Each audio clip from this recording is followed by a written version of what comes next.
Hello बच्चों, तरुण math classes में आपका स्वागत है। आज हम आपके लिए लेके आए हैं कक्षा 8 का जैक बोर्ड का कक्षा 8 का जैक बोर्ड। कौन सा बोर्ड बाबू?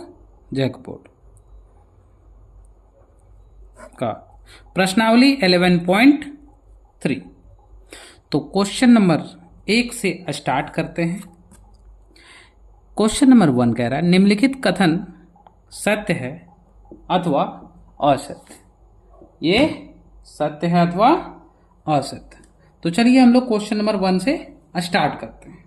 तो क्वेश्चन नंबर 1 स्टार्ट करने से पहले हम थोड़ा इंट्रोडक्शन देते हैं इस चैप्टर के बारे में कि वर्ग क्या होता है, आयत क्या होती है और समचतुर्भुज क्या होती है, समांतर चतुर्भुज क्या होती है, उसके बारे में थोड़ा थोड़ा हम लोग बात करेंगे। ठीक है बाबू।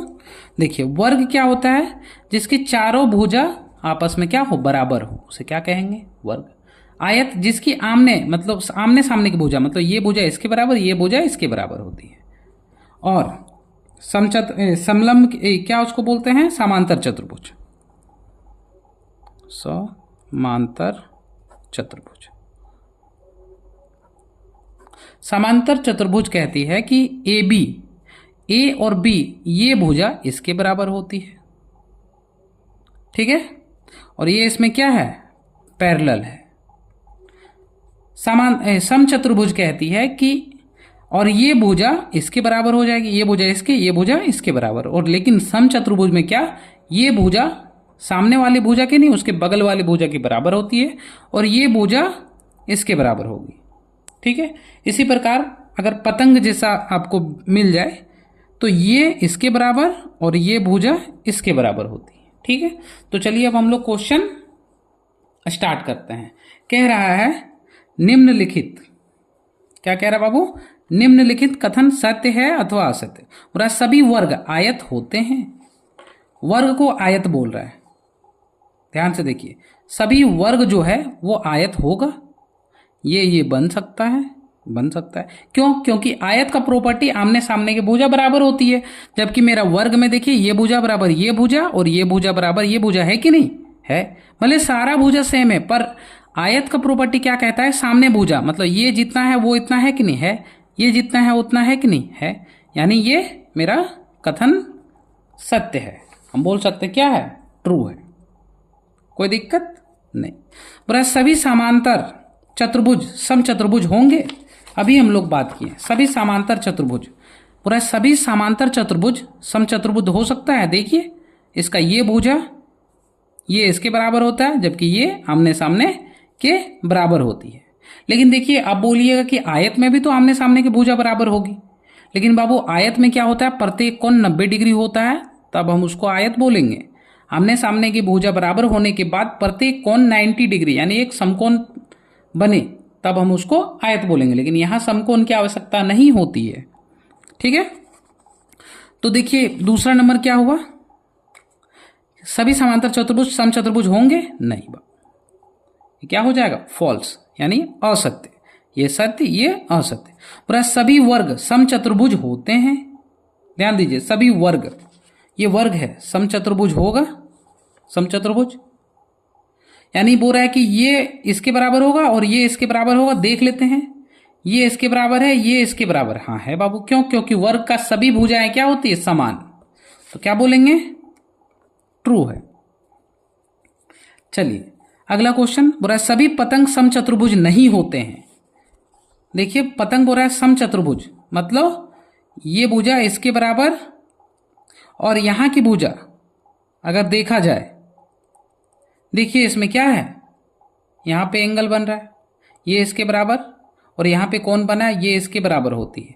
लेकिन पतंग में क्या होता है? ये इसके बराबर होगी और ये इसके बराबर होते, आमने सामने की भुजा बराबर होती है। जबकि यहां क्या, यहां पे उसके साथ जो यहां पे शीर्ष दिया हुआ, एक शीर्ष से दो भुजा जो निकली हुई है वो बराबर होती है। जबकि यहां आमने सामने देखिए, इसका सामने ये, इसका सामने ये, तो क्या होगा? समचतुर्भुज। पूरा सभी पतंग समचतुर्भुज नहीं होते। बिल्कुल सही कह रहा है, नहीं होते। नहीं होते हैं। हाँ सही बात है, समचतुर्भुज नहीं होगा। क्वेश्चन नंबर ई, सभी समलंब समांतर चतुर्भुज होते हैं। ध्यान दीजिए, सभी समलंब समांतर चतुर्भुज होगा, तो देखिए समांतर चतुर्भुज हो सकता है क्या? नहीं। तो क्या बोलेंगे? नहीं। हो रहा है एफ नंबर, सभी वर्ग समलंब होते हैं। बिल्कुल होते हैं, समझ में आया? सभी वर्ग समांतर चतुर्भुज नहीं होते हैं। सभी वर्ग बुरा वर्ग जो होता है वो समांतर चतुर्भुज नहीं होता है क्या? कि आमने सामने की भुजा बराबर नहीं होगी। देखिए आमने सामने की भुजा बराबर होती है कि नहीं होती है, यानी ये क्या कथन क्या कह रहा है? गलत, यानी असत्य। इस तरह 1 नंबर बाबू मेरा कंप्लीट हो गया। चलिए अब क्वेश्चन नंबर हम लोग 2 देखते हैं। कह रहा है दिखाइए कैसे एक वर्ग है। पहला एक चतुर्भुज, पहला क्या बोला बाबू? एक चतुर्भुज समझिए, एक चतुर्भुज जिसकी 4 भुजा हो। तो हम यहां शुरू करते हैं, चलिए हम यही बनाते हैं, ठीक है। 2 नंबर का एक क्या कह रहा है बाबू? देखिए एक चतुर्भुज है, चतुर्भुज यानी जिसकी 4 भुजा हो, 1 2 3 4, 4 भुजा। तो सबसे देखिए एक चतुर्भुज बना कि नहीं? 1 भुजा, 2 भुजा, 3 भुजा, 4 भुजा। तो इसमें सबसे पहला पॉइंट आएगा कि जिसकी 4 भुजाएं होती है। क्या होती है बाबू? जिसकी 4 भुजाएं। दूसरा इसमें आएगी जिसमें 4 शीर्ष होगा। शीर्ष मतलब 4 बिंदु से जुड़ के बना, तो 4 शीर्ष, 4 शीर्ष। तीसरा क्या हो जाएगा बाबू? जिसमें 4 कोण, 1 2 3 कोण, 4 भुजाएं और 4 कोण यहीं लिख देते हैं हम, जिसमें 4 कोण, जिसमें 4 भुजा हो, 1 2 3 4 भुजा, 4 कोण, 1 कोना 2 3 4 कोण, 4 शीर्ष, 1 2 3 4 शीर्ष। तो उसको क्या बोलेंगे? लिखेंगे अतः यह वर्ग है। तब हम लोग क्या बोल देंगे? कि यह वर्ग है। चलिए क्वेश्चन नंबर 2 देखते हैं। एक समचतुर्भुज, देखिए एक समचतुर्भुज, ये वाला एक समचतुर्भुज, ये वाला फिगर, ठीक है। चलिए हम लोग इसका ये वो फिगर बनाते हैं, फिगर बना लिए। अब इसका सॉल्यूशन लिखते हैं। पहला पॉइंट इसमें क्या आएगा बाबू? देखिए इसमें क्या है, यह आमने सामने की भुजा बराबर है कि नहीं है? तो हम क्या बोल सकते हैं? देखिए क्या बोल रहा है, ध्यान दीजिए, एक समचतुर्भुज, एक समचतुर्भुज बना लिए। तो देखिए इसकी 4 भुजा होती है कि नहीं? 1 2 3 4 लिखेंगे, 4 भुजाएं जिसकी होती है, 4 भुजाएं जिसकी 4 भुजाएं होती है। और चारों भुजाएं क्या? देखिए ये इसके चारों भुजाएं क्या? समान होती है, समान, जिसकी चारों भुजाएं समान होती है। दूसरा पॉइंट इसमें बनेगा, जिसका विकर्ण यहां से खींचे और यहां से खींचे, जिसका विकर्ण जिसका विकर्ण क्या होगा बाबू? समद्विभाजक होगा। यानी अगर हम इसमें और इसमें काटें तो यहां से जो एंगल बनेगा, सारा एंगल वो क्या होगा? समान एंगल बनेगा। तो विकर्ण क्या? समद्विभाजक, ठीक है। तब हम लोग क्या बोलेंगे? यह वर्ग है। इस तरह 2 नंबर मेरा कंप्लीट हुआ। क्वेश्चन नंबर 3 देखते हैं। सॉरी ये 3 था, जब हम 2 में लिख दिए कोई दिक्कत नहीं। एक आयत बनाते हैं। आयत में क्या होता है बाबू? आमने सामने की भुजा बराबर होती है।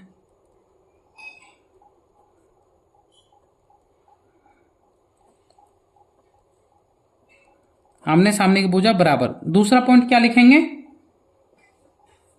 कि विकर्ण देने पर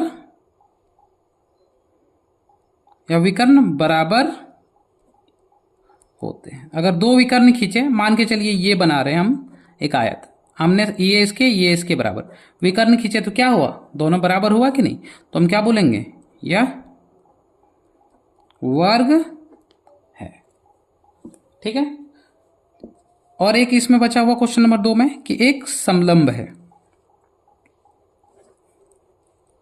एक समलंब है। तो इसमें सबसे पहला पॉइंट आएगा, क्या आएगा कि वर्ग की सम्मुख भुजाएं युग्म समांतर होती हैं। लिखेंगे वर्ग, ये प्रॉपर्टी होता है समलंब का, वर्ग की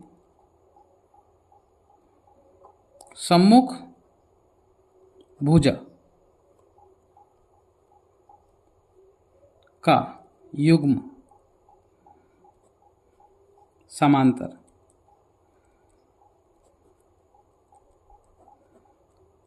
होती है। तो देखिए इस तरह मेरा 2 नंबर बाबू कंप्लीट हो गया। अब तीसरा नंबर देखते हैं। ठीक है, कह रहा है तीसरा नंबर कि क्या आप इन चतुर्भुजों के नाम बता सकते हैं जिसका विकर्ण पूरा एक दूसरे को समद्विभाजित करता हो। एक दूसरे को समद्विभाजित कौन करता है, आयत और समांतर चतुर्भुज। कौन कौन, इसका आंसर है आयत और समांतर चतुर्भुज। ठीक है, पूरा एक दूसरे को लंब समद्विभाजित करता है तो समचतुर्भुज।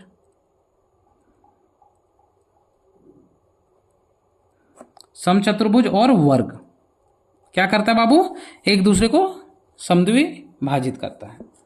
पूरा बराबर है, क्या होता है, वर्ग हमेशा बराबर होती है सभी भुजा और आयत की। इस तरह मेरा 3 नंबर कंप्लीट हो गया। ठीक है, अब हम लोग बात करने वाले हैं क्वेश्चन नंबर 4 पे। ठीक है बाबू, क्वेश्चन नंबर 4 क्या कह रहा है कि आकृति ABCD एक वर्ग है जो x का मान ज्ञात कीजिए। तो x का मान बोला है तो हम यहां से हल यहीं सॉल्व करते हैं, हल लिखेंगे। ठीक है, हल लिख के हम लोग बोल सकते हैं ABCD क्या है, एक वर्ग है। ABCD एक वर्ग है, बोल दिए। और अगर ये वर्ग है तो आपस का जो विकर्ण होगा वह क्या होगी, बराबर। तब बोलेंगे, तब वर्ग की विकर्ण बराबर होती है। अगर एक वर्ग है यानी इसका जो विकर्ण है वो बराबर होगा। बराबर कैसे होगा, जैसे AC बराबर क्या होगा,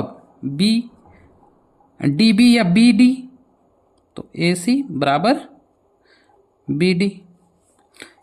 अब अगर OA या OD बराबर क्या बोल सकते हैं, OC।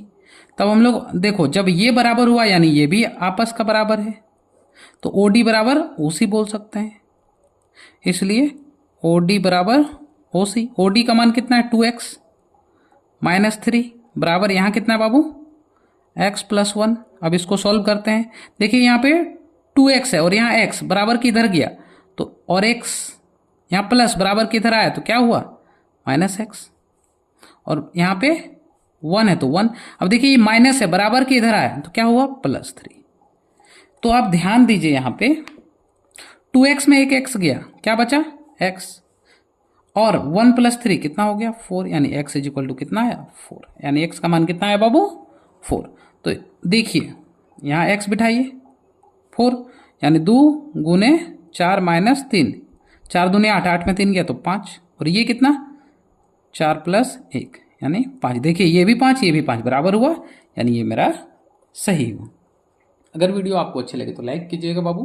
चैनल पे नए हैं तो सब्सक्राइब कीजिएगा तथा बेल आइकन में ऑल पे प्रेस कर दीजिएगा ताकि जब भी हम आपके लिए वीडियो अपलोड करें आपके पास नोटिफिकेशन तुरंत आए। धन्यवाद। राधे राधे।